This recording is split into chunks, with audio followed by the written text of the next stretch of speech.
A seguir no Jornal da Copa. O que os comentaristas do SBT acharam da estreia do Brasil na Copa?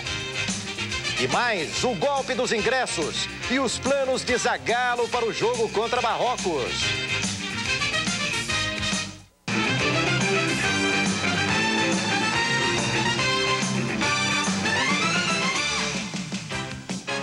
Muito boa noite. Começamos então o nosso debate, desde aqui de Paris, dentro do seu Jornal da Copa. Claro, o grande assunto, o começo da Copa do Mundo da França, a vitória do Brasil sobre a Escócia 2-1 e o empate da seleção de Marrocos contra a seleção da Noruega. Bom, o grande assunto fica realmente com a seleção brasileira. E esse jogo da seleção brasileira, ele teve tantas modificações no seu contexto que nós vamos aqui fazer o seguinte. Nós vamos primeiro fazer uma análise do primeiro tempo desse jogo. Estava 1-1, eu vou até pedir, a gente vai soltando aí os melhores lances desse primeiro tempo, enquanto os nossos companheiros vão fazendo as análises. Eu já vou direto pedir ao Orlando Duarte a sua impressão sobre o primeiro tempo. Passou aquele frio da barriga do Brasil, tá tudo certo agora? Sempre há uma grande emoção, diferente emoção no jogo de abertura da Copa do Mundo. Isso o Brasil enfrentou bem e superou. Mas o Brasil não superou o fato de ter começado muito bem, ter saído à frente e ter jogado para trás. Deu um espaço desnecessário à seleção da Escócia. Mas a vitória... Dizendo o seguinte, que a Escócia teve, na minha opinião, uma grande força de conjunto e não tem nenhuma força individual. O Brasil foi justamente ao contrário. Teve uma grande força individual e não teve nenhuma força de conjunto. Silvio Luiz, o primeiro tempo, 1-1, eu queria que você fizesse análise desse primeiro tempo, inclusive do pênalti do César Sampaio, na sua opinião. Bom, boa noite aos amigos do SBT. Realmente o Orlando e o Juarez já disseram taticamente e emocionalmente também tudo o que aconteceu em relação ao primeiro tempo. Quando o Juarez falou ontem de que nós teríamos dificuldade em fazer um gol e se o gol saísse logo de cara resolveríamos o nosso problema, o problema não ficou resolvido. Porque numa infantilidade, um negócio absolutamente desnecessário do César Sampaio, acabou provocando uma igualdade. E com essa igualdade, claro, a Escócia acabou crescendo em cima da gente. Agora, vocês vão ver o lance do pênalti e a mania do jogador brasileiro achar que é mais malandro que o árbitro e o que seja mais malandro do que os outros. Porque o pênalti, no Brasil, isso raramente se apita, porque foi exatamente num lance fora do lance de bola que ele já tinha disputado. Então isso aí nós temos que aprender, botar na nossa cabecinha, que ninguém é mais malandro que ninguém. Nós sofremos o pênalti por uma infantilidade. A bola já estava até na mão do Taffarel, que fez menção de reclamar do pênalti. Dá uma olhada. Olha aí. A bola ia em direção ao Taffarel. Aliás, o Taffarel até que correu no canto certo. E por pouco ele não pega. Agora, uma infantilidade que não pode acontecer, como as faltas do Júnior Baiano perto da zaga, pelo amor dos meus filhinhos. Agora, Orlando Duarte, isso não é um vício até do jogador brasileiro em relação à arbitragem? No Brasil, isso é pênalti? É pênalti, mas não apita. Isso que eu queria saber. O que você viu do Giovani em campo, do Leonardo, o que o Leonardo modificou para bem ou para mal o time brasileiro, Juarez? Naquele diálogo que eu fiz hipotético aqui com o Silvio Luiz, que ele era o Rivaldo, e eu era o Zagallo perguntando, aliás, você foi muito bem naquele diálogo ontem. Muito obrigado. Eu perguntei com o Giovani, o que está acontecendo? E você não me respondeu. Eu falei que ele tá... Eu tô meio dormindo aqui e tal. Mas... o que aconteceu com o Giovani, eu acho o seguinte, o Giovani, um termo popular, também um pouco pesado, ele ficou escravo da recomendação do Zagallo. Ele pegou e falou, Giovani, você vai jogar do lado direito como segundo volante marcando. Ora, o Giovani não sabe fazer isso. Não é porque no Barcelona, eventualmente, ele está fazendo isso. O esquema do Barcelona é completamente diferente. Então, ele obedeceu cegamente o que o Zagallo fez e perdeu totalmente o brilho do seu futebol. Como o Zinho foi na última Copa de 94. Cumpriu cegamente o que foi mandado para ele fazer e acabou não vindo para essa Copa. E isso que aconteceu com o Giovani. O Giovani é um jogador de meia-direita, é verdade, mas para jogar mais para frente, para ter liberdade, para tocar, para driblar, para preparar a jogada, ele não conseguiu fazer nada disso. Então, quando a gente reclama reclamava e todo mundo reclamava, a substituição foi natural. O Leonardo teve um gesto dele aí, quando ele entrou, ele fez assim, vamos, vamos. E isso funciona muito. Os caras também sabem fazer o merchandising, o mise-en-scène dele, né? Isso no Brasil tem um grande valor. Vamos, vamos, né? Então, ele quando fez aquilo ali, ele quis demonstrar que o Brasil tinha que se mexer mais. E se mexeu mesmo. O Leonardo é um jogador mais experiente, mais vivo, de mais personalidade, e o Brasil melhorou com ele. E acho até que o Zagallo vai mudar o time do Brasil. Muito bem, mas aí o Brasil estava melhor, mas continuava 1 a 1. De repente, o Zagallo se iluminou, ou sei lá o que aconteceu, e ele acabou colocando o Denilson no lugar do Bebeto. Quero saber do Orlando Duarte. O Bebeto merecia sair. Eu sei o que você falou no jogo, a sua opinião no jogo é que deveria sair o Bebeto, como foi também a opinião do Juarez. Então, na sua opinião, o Bebeto merecia sair. Foi certa a substituição do Denilson. E o que o Denilson mudou no time brasileiro? O Bebeto teve até um primeiro tempo surpreendente. Ele jogou bem, lutou, buscou a jogada e jogou bem. Mas o Brasil precisava de mudar o panorama da partida, porque o Ronaldinho estava um pouco isolado. O Giovani, que tinha saído, não estava completando as jogadas com o Ronaldinho. O Rivaldo voltava para ir à frente. Nós precisávamos de um homem atrevido, de um futebol moleque, daquele jogador que não se apequena contra um jogador alto de qualquer país. É o irresponsável, é um termo curioso, é um futebol irresponsável, mais bonito, alegre e técnico, que o Denilson tem. E ele pode abrir qualquer defesa com esse estilo. E você viu que rapidamente nós tivemos toques muito bons. Ronaldinho sabe pôr de calcanhar para frente, deixar a bola passar sem entrar na jogada. Rivaldo sabe abrir o lance e chutar. E com o jogador Denilson, num lado em que nós temos Roberto Carlos, claro que o time precisava do Denilson. Nada contra o Bebeto, que está saindo de campo agora, que jogou um bom futebol. Mas o campeonato exige que se tenha outras figuras além daquelas consideradas titulares. Precisa sim pôr em ação um jogador como o Denilson, pôr em ação até o Edmundo. É preciso saber como é que essa gente sente. Até na defesa, tratar de melhorar o comportamento da defesa. Eu colocaria o Denilson no segundo tempo, como o Zagallo colocou. Ele fez bem a substituição. Ô Silvio, veja só, a gente que vive no futebol, né? Você vive há tanto tempo, a gente tem as nossas preferências, a gente faz as nossas análises, né? Eu vivo no futebol e do futebol. Claro. Mas veja bem, eu mesmo posso te confessar uma coisa que se passava comigo. Eu olhava o Denilson e falava, não é possível que o Denilson não possa jogar nesse time. De repente, eu leio uma declaração do Zagallo, e o Zagallo não pode desmentir isso que ele falou, e a declaração textual tem vários jornais e revistas brasileiras que ele fala o seguinte, quem disser que o Denilson é atacante, não entende absolutamente nada de bola. Aí eu ficava pensando, mas será que eu não entendo nem um pouquinho disso? O Zagallo se desmentiu hoje? Veja bem, ele tinha duas alternativas, evidentemente usou uma e que usou com um critério até interessante. Ele não podia tirar o Bebeto de cara, porque o Bebeto era o jogador que ele escolheu, ele convocou e ele botou no lugar do Romário. Então, ele estaria se desmentindo se colocasse o Denilson, porque eles não treinaram. Não treinaram, então o Bebeto é o titular e o Bebeto vai jogar, e o Bebeto jogou. E o Bebeto jogou além daquilo que nós esperávamos que ele jogasse. Agora, muito bem, não está funcionando. Precisamos criar. E nós demos uma sorte nesse gol também, que eu vou te contar uma coisa. Bateu no peito do cara e entrou, e olha que bom. E o que aconteceu? Precisávamos o quê? De mais velocidade. A primeira velocidade, ele botou com o Leonardo, que deu vitamina a mais no time. A segunda velocidade mais desmoralizante que ele podia fazer, porque o Denilson desmoraliza qualquer defesa, ele meteu no jogo. O que aconteceu? O time criou a molecagem que o Orlando está pedindo. O time criou a sem-vergonhice, entre aspas, que o futebol brasileiro sempre apresentou. Entrou em campo o Denilson, entrou em campo aquilo que nós precisávamos, do canhoteiro de antigamente, do Zizinho e do Diabo 4. E do Garrincha que exatamente, do Garrincha da Copa de 58, enfim, de todos aqueles que molecadamente conseguem fazer do futebol brasileiro a atração e o espetáculo que ele é. Muito bem, ele falou depois do jogo ao Antônio Petri o seguinte, que o Petrin perguntou, bom, e agora?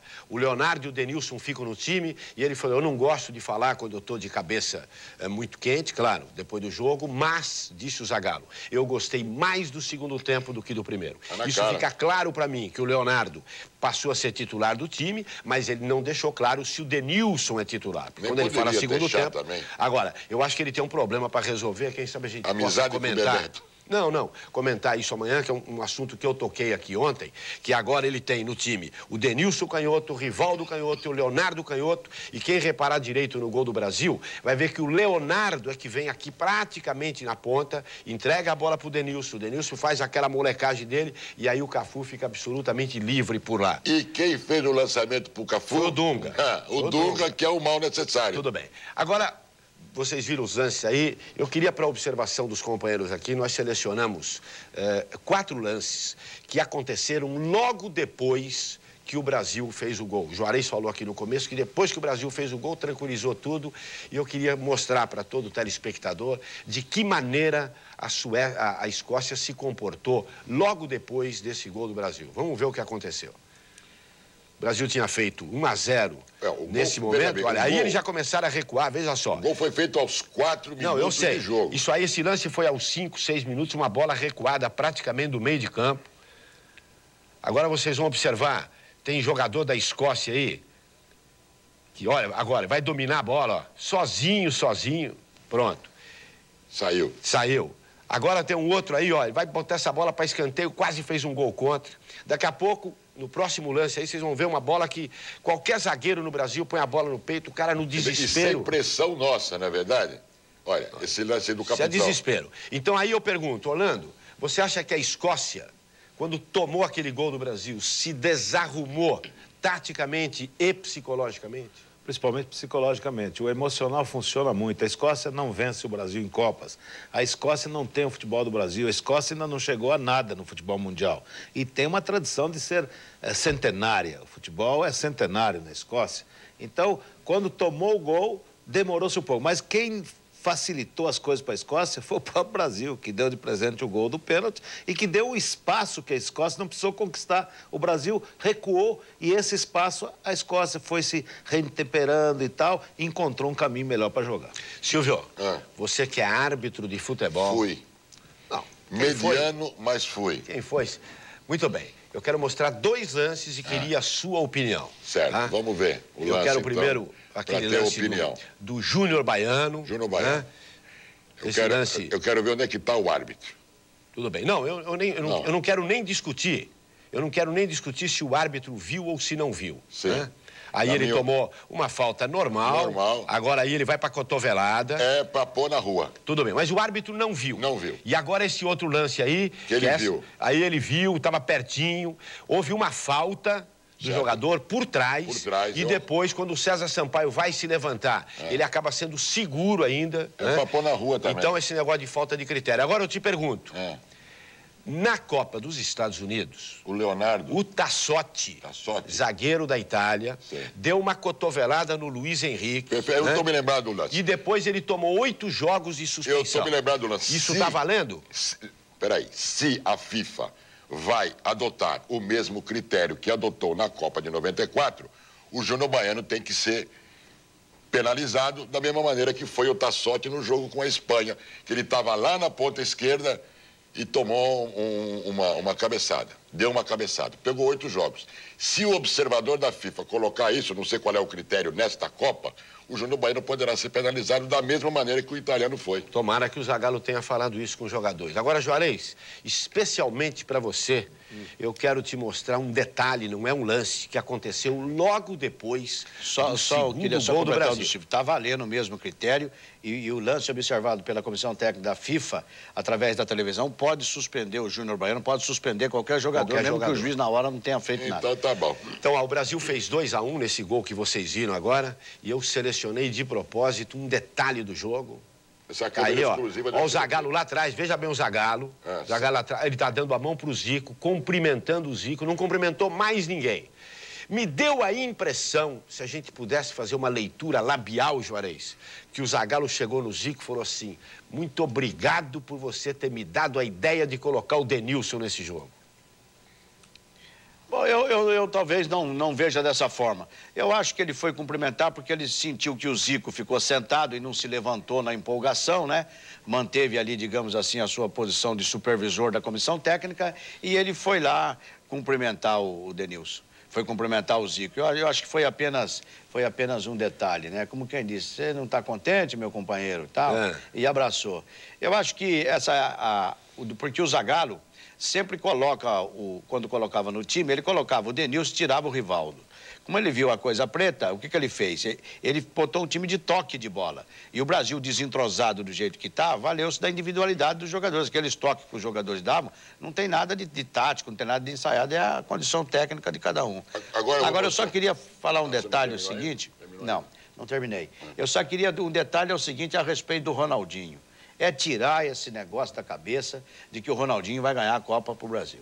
Esquece esse negócio, que aqui na Europa, todo mundo acha. Como a televisão tem um artifício, o Ronaldinho fez 2 jogadas boas hoje. Ele tem que ser titular do Brasil, ninguém está falando isso. Mas essas 2 jogadas são repetidas à insensatez.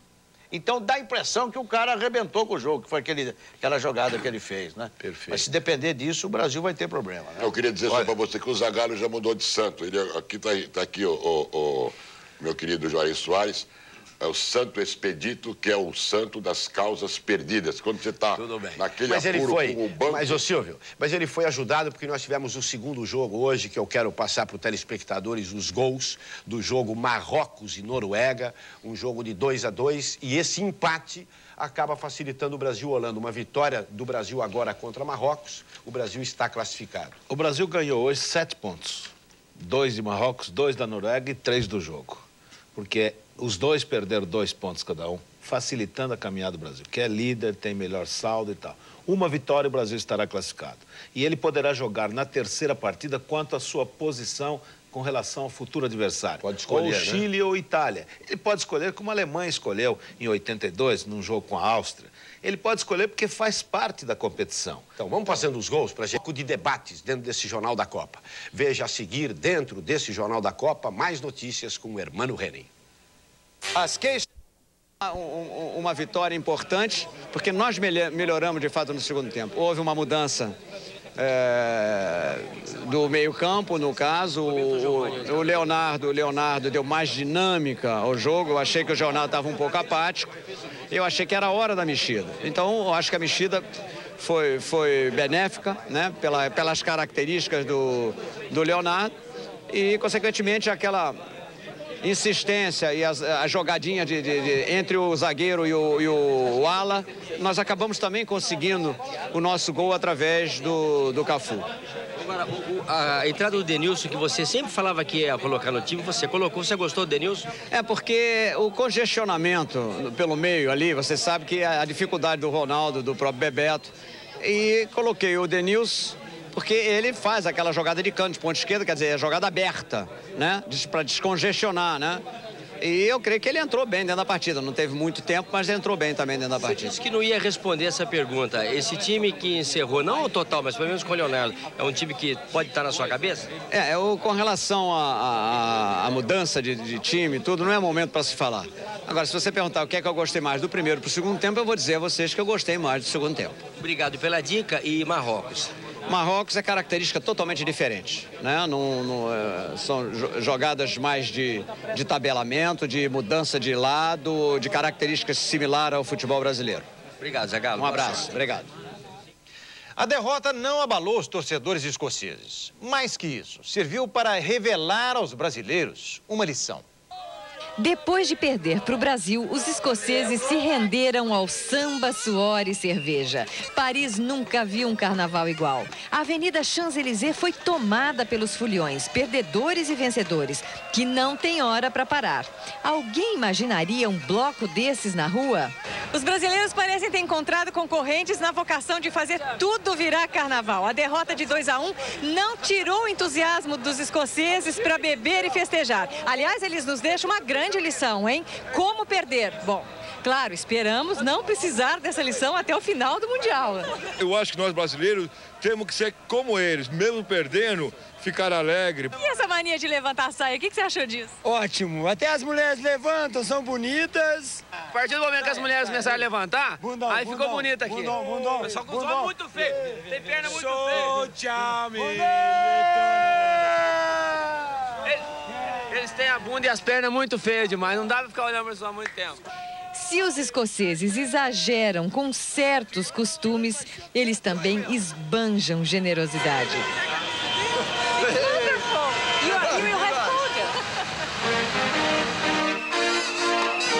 Boa noite e até amanhã.